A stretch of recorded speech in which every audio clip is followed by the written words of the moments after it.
Okay, so you guys have sent in tons of reviews for the new Wicked movie. Yeah. Seems like everyone's bursting to share their thoughts. So it's safe to say you're all dying to know if it lives up to all the hype. For sure. And even though it's just the first part, Right. We're still missing half the story. people are already comparing it to the stage show. Exactly. So let's just jump right in and see what we can uncover. Sounds good. So first, what's the overall vibe? What are the critics saying? Well, the overall reception has been pretty positive. Good, good. But there's this interesting thing I'm seeing pop up in a lot of the reviews. What's that? This kind of struggle critics seem to be having Okay. about how the movie is so visually grand, Right, big and bold and all. but they're not sure if that scale kind of takes away from the story's heart.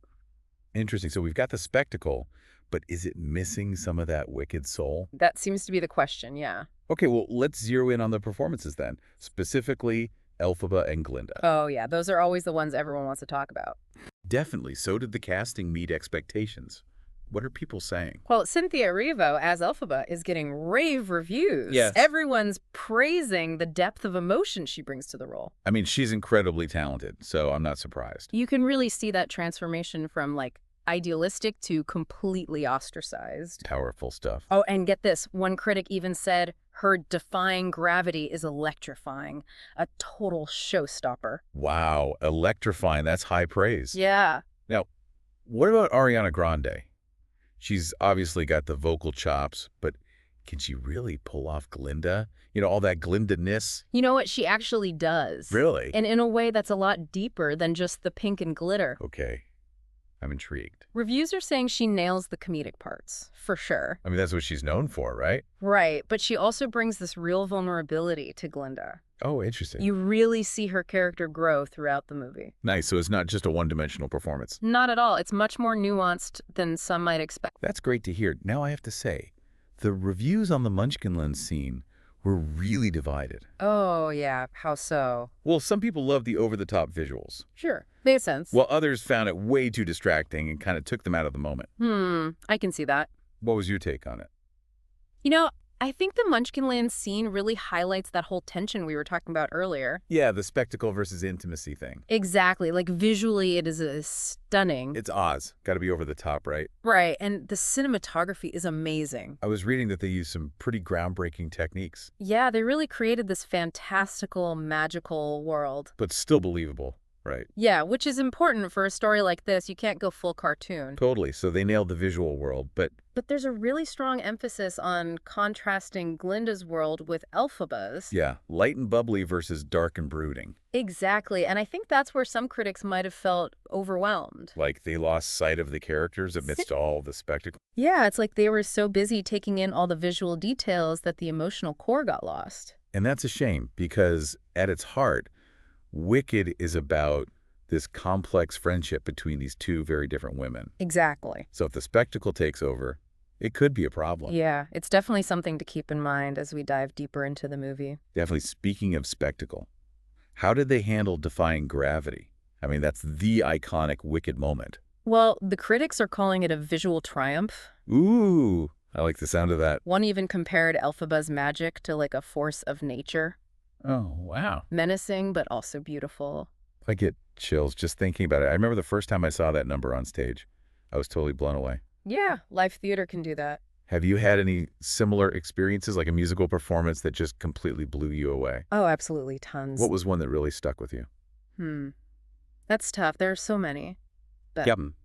I feel that. Okay, there was this production of Sweeney Todd I saw a few years back. Oh, class. It was just so, I don't know, visceral and raw. Yeah, Sondheim can do that to you. And the staging was so simple, but so effective. See, sometimes simplicity is key. Absolutely. It really let the performances and the music shine through. And that's what it's all about, right? Exactly. And it seems like the filmmakers really captured that essence in the Wicked movie. So visually, it's a hit. We've established that. Yeah.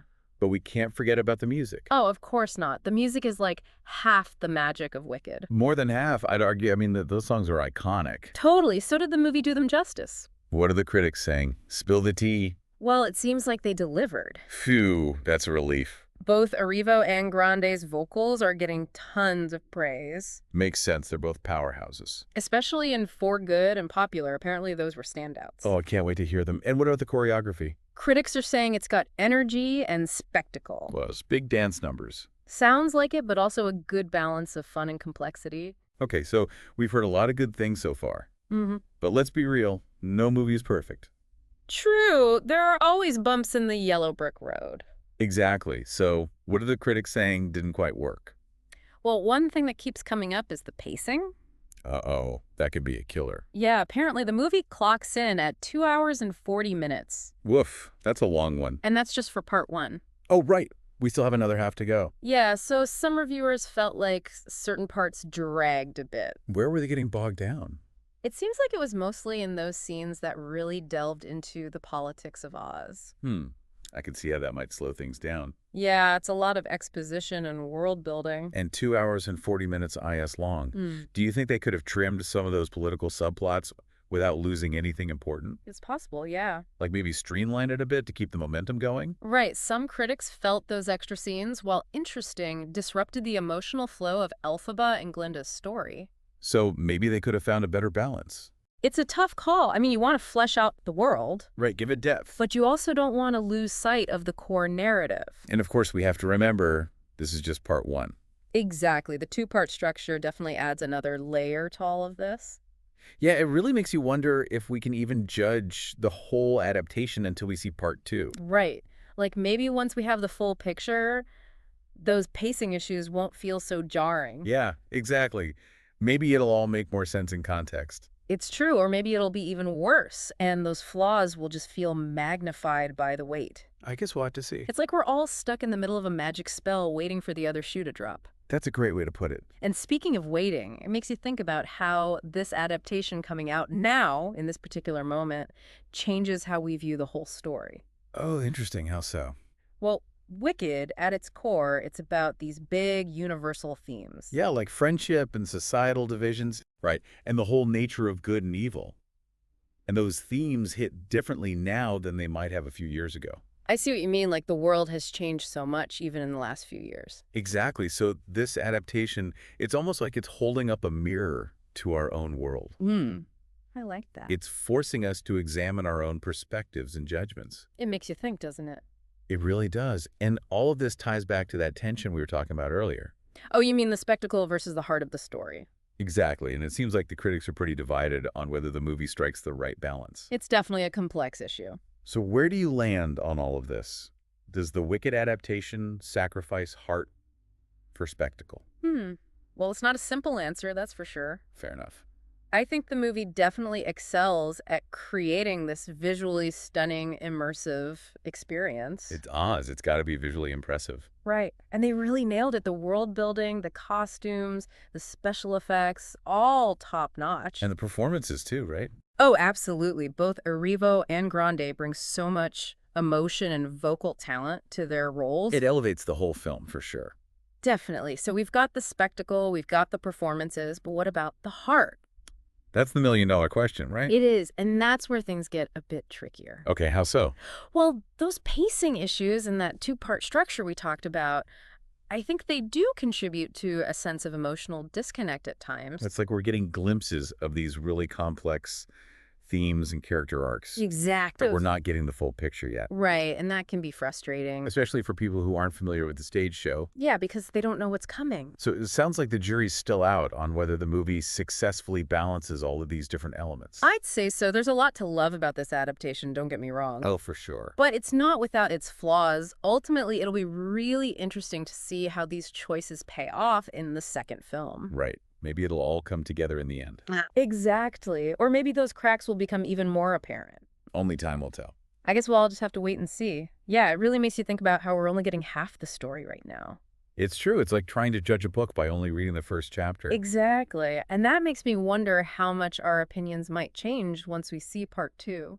Yeah, maybe all those pacing issues we talk about will feel completely different once we have the whole picture. Right. Like maybe it was all intentional, building up to something bigger. It's possible, or maybe it'll just make those flaws even more obvious. Yeah, it could go either way. It's like we're stuck in this weird limbo, you know? Really. We're left with all these questions and this unresolved tension. And all we can do is wait for the second part to see how it all plays out.